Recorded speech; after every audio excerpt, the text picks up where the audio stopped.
इयत्ता 7वी, विषय इतिहास, पाठ 4, शिवपूर्वकालीन महाराष्ट्र. वारकरी पंथाचे कार्य.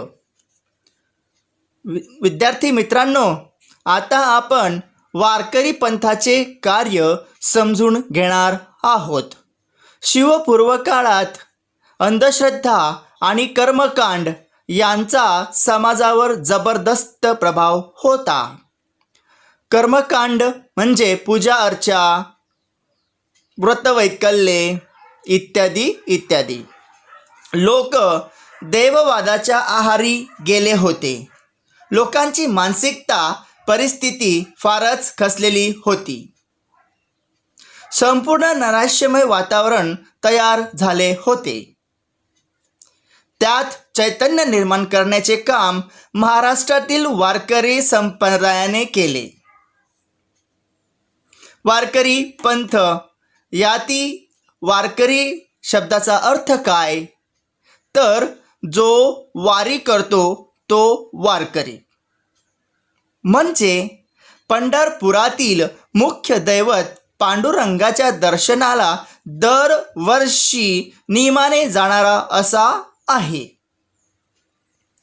महाराष्ट्रात संत नामदेव, संत ज्ञानेश्वर यांच्या पासून संत परंपरा सुरू झालेली आहे. हे समाजातील विविध स्तरातून आलेल्या सुरू केलेली आहे. या संत परंपरेमध्ये समाजातील सर्व व्यवसाय, धर्म, पंथ, वंशातील लोक होते. उदाहरणार्थ संत गोरोबा हे कुंभार होते, तर संत सावता हे माळी होते. त्याचप्रमाणे संत नरहरी हे सोनार होते, संत सेना हे न्हावी होते, संत तुकाराम महाराज हे व्यवसायाने वाणी होते, संत नामदेव हे शिंपी होते, संत एकनाथ हे वेदशास्त्र संपन्न ब्राह्मण होते. त्याचप्रमाणे संतांमध्ये स्त्रियाही होत्या, तर संत सोगोबांची पत्नी संत सोयराबाई आणि बहीण संत निर्मळाबाई ह्या होत्या. तसेच संत मुक्ताबाई, कान्होपात्रा, संत जनाबाई, संत बहिणाबाई शिवूरकर यासारख्या स्त्रिया होत्या. या संतांचे आश्रयस्थान पंढरपूर होते. विठ्ठल हे त्यांचे दैवत होते. पंढरपूर हे शहर भीमा या नदीच्या काठी वसलेले आहे. पंढरपूर जवळ भीमा नदी चंद्रकर आकारात मूडते, म्हणून तिला चंद्रभागा म्हणतात. तर या चंद्रभाग्याच्या काठावर विठ्ठल भक्तीला आलेले सर्व संत हे पांडुरंगाच्या भक्तीत तल्लीन होत असत. तेथे भजन, कीर्तन व सहभोजन करत असत. या सर्वांच्या माध्यमातूनच समाजाला समानतेचा संदेश दिला जात असे. वारकरी पंथाची ही परंपरा महाराष्ट्रात आजही चालू आहे. लाखो भाविक वारकरी आषाढी एकादशीला पंढरपूरला जातात. वारीमध्ये समाजातील गरीब, श्रीमंत, विविध व्यवसायातील लोक आपल्यातील भेदभाव विसरून सामील होतात. मुलांनो, या वारकरी संप्रदायातील काही प्रमुख संतांची माहिती आता आपण करून घेणार आहोत. संत नामदेव. संत नामदेव हे महाराष्ट्रातील वारकरी संप्रदायातील श्रेष्ठ संत कवी होते. ते चांगले संघटक व एक उत्तम कीर्तनकारही होते. लोकांमध्ये एकी निर्माण करण्यात ते कुशल होते. संत नामदेवांना 80 वर्षाचे आयुष्य लाभले. त्यांचे बालपण हे पंढरपुरात गेले. त्यांनी लहानपणापासूनच श्री विठ्ठलाची अनन्यसाधारण भक्ती केली. कीर्तनाच्या मार्फत त्यांनी सर्व जाती जमातीमधील स्त्री पुरुषांना एकत्र करून त्यांच्यात समानतेची भावना निर्माण केली. संत नामदेव हे संत ज्ञानेश्वरांचे कालखंडात होऊन गेले. नामदेव कीर्तन करी पुढे देव नाचे पांडुरंग, अशी त्यांची योग्यता होती. नाचू कीर्तनाचे रंगी, ज्ञानदीप लावू जगी, ही त्यांच्या आयुष्याची सुंदर अशी प्रतिज्ञा होती. त्यांना कीर्तनातून ज्ञान संपूर्ण जगात पसरवायचे होते. अनेक संतांवर व सामान्य माणसावर त्यांच्या शिकवणीचा प्रभाव पडला होता. खूप अवघड परिस्थितीत त्यांनी महाराष्ट्रातील भावनिक एकात्मता जोपासण्याचे काम केले. त्यांनी भागवत धर्म पंजाबपर्यंत नेला व तेथे आपल्या विचारांचा ठसा उमटवला. म्हणून त्यांना आद्य प्रचारक म्हणतात. संत नामदेवांची अभंगगाथा ही खूप प्रसिद्ध आहे. यात सुमारे 2500 अभंग आहेत. तसेच त्यांनी सुमारे 125 अभंग हिंदी भाषेत लिहिले आहेत. त्यातील सुमारे 62 अभंग शीखांचा धर्मग्रंथ गुरु ग्रंथ साहिब यामध्ये समाविष्ट आहे. शीख बांधव त्यांचे नामदेव बाबा म्हणून गुणगान करत असत.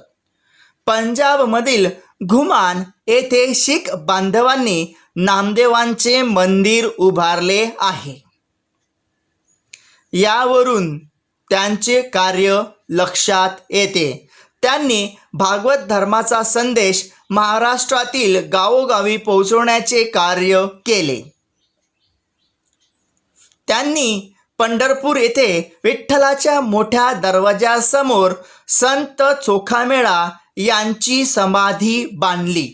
मुलांनो, अशा प्रकारे समाजाच्या एकजुटीसाठी संत नामदेवांनी खूप मोठे कार्य केले आहे.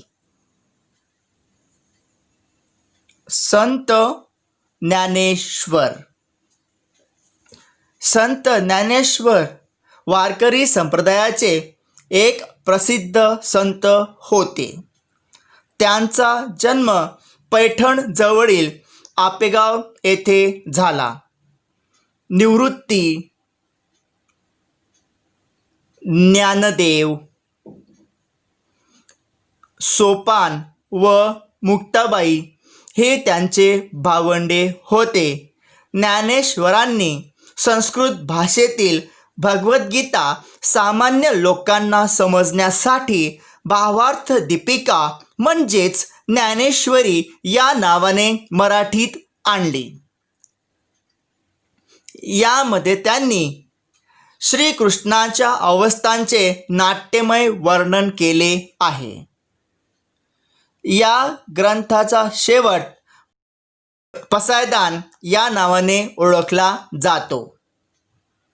त्यांनी आपल्या ग्रंथातून व अभंगातून भक्ती मार्गाचे महत्त्व सांगितले आहे.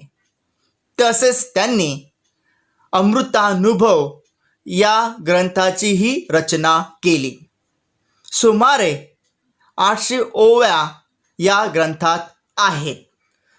तत्वज्ञानाच्या दृष्टीने हा ग्रंथ श्रेष्ठ आहे. त्यांनी सर्व लोकांना आचरता येईल असा आचार धर्म सांगितला. ज्ञानेश्वरांनी वारकरी संप्रदायाला धर्माची प्रतिष्ठा मिळवून दिली. आई वडिलांच्या मृत्यूनंतर ज्ञानेश्वर आणि त्यांच्या भावंडांना लोकांकडून फार त्रास दिला गेला. त्यांना अन्न आणि पाणी यासारख्या मूलभूत गोष्टी नाकारण्यात आल्या. पण अशा परिस्थितीतही त्यांनी आपल्या मनाचे संतुलन ढळू दिले नाही. ते कोणाविषयी मनामध्ये वाईट विचार आणत नव्हते. पुढे ते पैठणला गेले आणि तेथे त्यांनी आपली विद्वत्ता सिद्ध केली.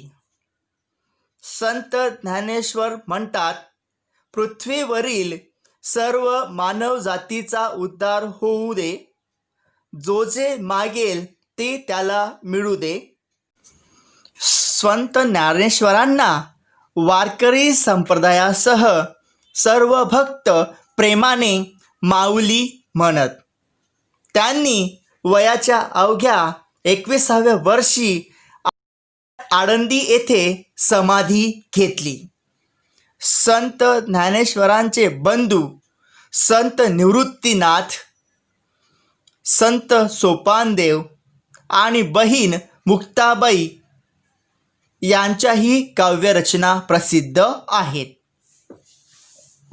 संत एकनाथ. संत एकनाथ हे एक वारकरी संप्रदायातील सुप्रसिद्ध संत होऊन गेले. त्यांचा जन्म पैठण येथे झाला. त्यांचे साहित्य विविध प्रकारचे आहे. त्यामध्ये अभंग, गवळणी, भारुडे इत्यादींचा समावेश आहे. त्यांनी भागवत धर्माची मांडणी सविस्तर केलेली आहे. त्यांनी लिहिलेल्या भावार्थ रामायणात 40,000 ओव्या आहेत. त्यात त्यांनी रामकथेच्या निमित्ताने लोकजीवनाचे वर्णन केलेले आहे. ते संस्कृत भाषेचे फार विद्वान असे अभ्यासक होते. त्यांनी भागवत या संस्कृत भाषेतील ग्रंथाच्या भक्तिविषयक भागाचा प्रथम भावार्थ मराठीत सांगितला. त्यांनी समाजाच्या जागृतीसाठी अभंग, गवळणी व भारुडे यांची रचना केली. त्यांच्या अभंगामध्ये जिव्हाळा होता. देवाची भक्ती व दैवप्राप्तीसाठी संसार, घरदार सोडण्याची पर्वाच नाही हे त्यांनी स्वतःच्या वागण्यातून दाखवून दिले.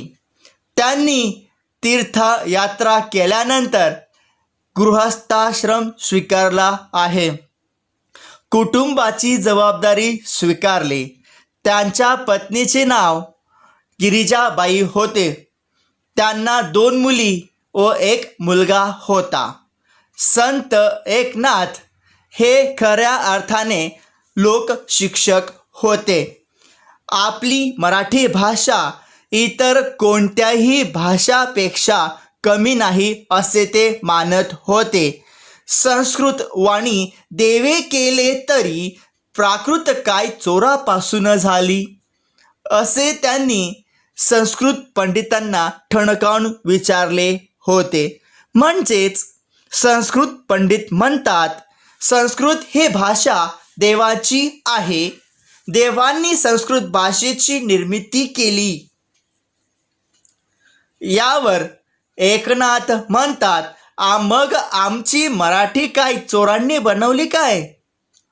तसेच जे लोक आपल्या धर्माला नावे ठेवतात त्यांच्यावर त्यांनी कडक शब्दात टीका केली.